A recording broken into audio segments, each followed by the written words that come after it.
No, it's not like it used to be.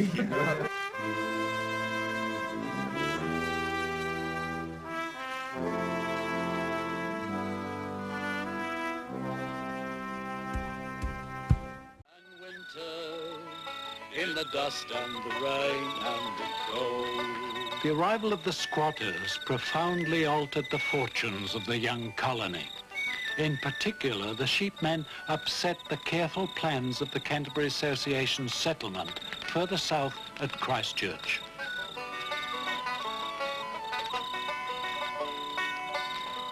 The seeds of that settlement had been planted by two Scots, John Deans and his brother William. Like Weldon Clifford, the Deans hadn't been impressed with either Wellington or the Wairarapa, or even with New Plymouth and Nelson. So they too had headed south.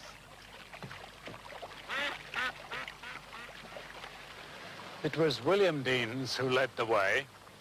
In 1843 he sailed from Wellington to Port Levy on Banks Peninsula, and with a servant took a boat round to Sumner and came up the river Avon.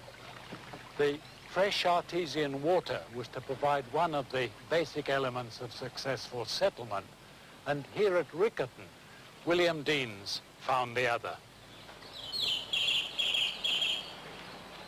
This was the only place on the plains near Banks Peninsula where there was a sizable stand of native bush.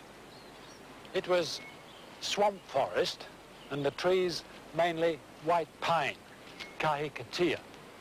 In the North Island at Wellington and Wanganui and even at New Plymouth, William Deans had found far too much bush and had complained at the cost of clearing it.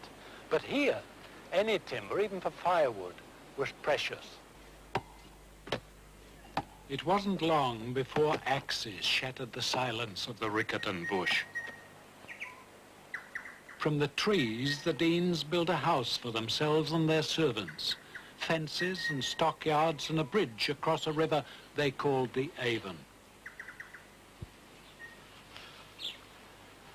Soon the Deans were doing so well they had produce left over that they could sell. They shipped beef cattle and cheese across to Wellington and even sent salted butter as far away as Sydney.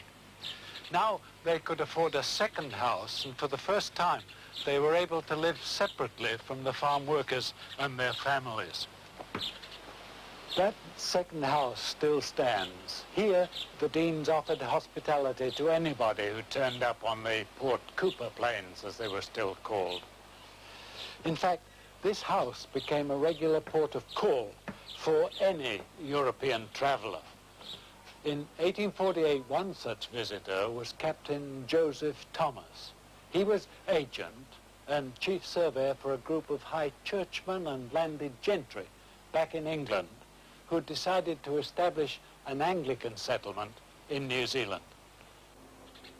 Almost right away, Captain Thomas decided that this was the spot for the Canterbury Association settlement. There was plenty of land, few Maoris, and those there were friendly enough. But the major advantage was that the Deans could supply an abundance of fresh food. In fact, the farm run from this house had already shown that one of the most cherished ideals of those gentlemen from England could work.